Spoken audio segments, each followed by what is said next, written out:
வணக்கம். நான் உங்கள் பாஸ்கர் பேசுகிறேன். இன்றைக்கி ஒரு வேதனையான ரொம்ப முக்கியமான ஒரு பதிவு பற்றி தான் நம்ம பேச போகிறோம்.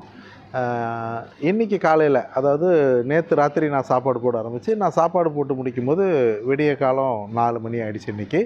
ஏன்னா இன்றைக்கி சாப்பாடை போடுறதுக்காக ஆரம்பித்த நேரம் அதிகம். அப்படி நான் சாப்பாடு போட்டு முடிச்சுட்டு குளிச்சுட்டு வீட்டு வாசலில் வந்து நிற்கும்போது அங்கே வந்து தூய்மை பணியாளர் அந்த பக்கம் அவங்களும் ராத்திரி 11 மணிக்கு அந்த இதை கூட்ட ஆரம்பித்தவங்க விடிய காலம் வரைக்கும் ராத்திரி முழுக்க அதை கூட்டி சுத்தம் பண்ணுவாங்க. அப்படி இருக்கிறவங்க என்னை ரோட்டில் நின்றுட்டு, அண்ணா கொஞ்சம் வாங்கண்ணா அப்படின்னு சொல்லி கூப்பிட்டாங்க. என்ன அப்படின்னு சொல்லி போட்டால், அண்ணா யாரோ ஒருத்த ஆட்டோவில் இறக்கி நீங்கள் சாப்பாடு போடுறீங்கன்னு சொல்லி இந்த இடத்துல ஒரு நாயை இறக்கி விட்டு போயிட்டாங்கண்ணா. அந்த காது பெருசாக தொங்குதுண்ணா. அந்த நாயை இறக்கி விட்டு அழுதுண்ணா, ஒவ்வொன்றும் அழுதுண்ணா. நாங்கள் அரை மணி நேரம் 1 மணி நேரம் அது கூட நின்றுண்ணா. அதுக்கு மேலே நாங்கள் எப்படிண்ணா உட்கார முடியும்? நாங்கள் அங்கேயே விட்டு வந்துட்டோண்ணா. அழுதுகிட்டே இருக்குண்ணா, அது கொஞ்சம் போய் பாருங்கண்ணா அப்படின்னு சொல்லி சொன்னாங்க. நான் உடனடியாக நான் இங்கேருந்து கிளம்பி போய் பார்க்குறேன். நான் கிளம்பி போகும்போது 4 மணி ஆகிடுச்சு. அங்கே டீ கடையும் திறந்துட்டாங்க. அப்போது நான் போய் பார்க்குறேன். அந்த நான் இருக்கிற பகுதியில் இருக்கிற இதில் தான் நம்ம பாடகர் அவர் மனோஜ் சாரோட வீடு இருக்குது. நான் போய் பார்த்தா அவர் வீட்டு வாசலில் உட்காந்து அழுதுகிட்டு இருக்கு. கேட்டை திறந்து விட சொல்லுது. அப்படின்னா என்ன அர்த்தம்னா, அது வாழ்ந்த வீடு அவ்வளோ பெரிய கேட்டு, ஒரு பெரிய வீட்டில் தான் அது வாழ்ந்துருக்கு. அந்த நாயை ஆட்டோவில் கொண்டு இறக்கி விடிய காலம் நான் சாப்பாடு போடுற பகுதியில் விட்டு போயிருக்காங்க. அப்போது அவங்களுக்கு துளி கூட மனசாட்சி இருக்கு. அவங்க குழந்தைய இந்த மாதிரி ரோட்டில் விடுவாங்களா? இத்தனை வயசு வரைக்கும் அதுக்கு வயசு அதிகமாக இருக்குது.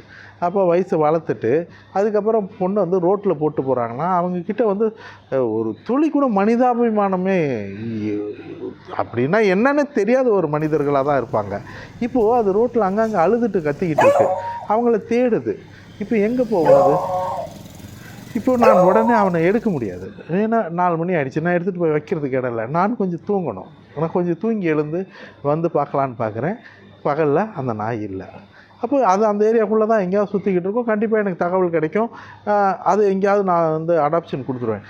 ஆனால் இந்த மாதிரி செயலை ஒரு யாரும் செய்யாதீங்க.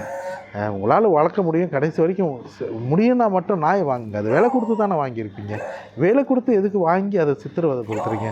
இந்த மாதிரி காரியத்தை தயவு செஞ்சு செய்யாதீங்க. நான் ஒரு உதாரணம் சொல்லணும்னா, ஜிஹெச்சில் ஒரு நாள் மனம் பேதலிச்ச வயசான ஒரு மூதாட்டி பாட்டியை பெத்த மகனே கொண்டு ஆட்டோவில் வச்சு ஜிஹெச் வாசலில் இறக்கி போட்டு போயிருக்கா. இப்போது அந்த இடமே பரபரப்பாக இருக்குது. ஆனால் அந்த பாட்டியம்மாவுக்கு உதவி செய்யணும்னு தோணுது. உடல்நிலை சரியில்லாதவங்க. அவங்கள மருத்துவமனையில் சேர்த்துக்கிட்டாங்க. மருத்துவமனையில் எத்தனை நாள் வச்சுருக்க முடியும்? 5 நாள், 10 நாள், 15 நாள். அதுக்கப்புறம் அவங்க என்ன செய்வாங்க? அந்த அம்மாவை இந்த மாதிரி மாதத்துக்கு 10 பேரை கொண்டு ஜிஹெச் வாசலில் விட்டு போகிறாங்களாம். பெத்த மகனுங்களே செய்கிறானுங்க. அந்த மாதிரி மனநிலை கொண்டவங்க தான் இவங்களும்.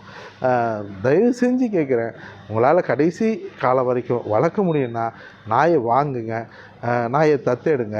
இல்லைனா விட்டுடுங்க, செய்யாதீங்க. அந்த நாய் நீ என்னை வளர்த்தா தான் நான் வாழ்வேன்னு எதுவும் கேட்க போகிறதில்ல. அது அதோட வாழ்க்கை எப்படி ஏதோ வாழ்ந்துட்டு போட்டோம். திரும்ப திரும்ப கேட்குறேன், இந்த மாதிரி ஒரு விலங்குகள் மேலே ஒரு தாக்குதல், அதை மன ரீதியான ஒரு தாக்குதலை ஏற்படுத்தாதீங்க. அவங்க வாழட்டும், அவங்க வாழ விடுங்கண்ணா. நன்றி, வணக்கம். நீங்களும் உணவளிக்க உதவலாம். Please help us to feet.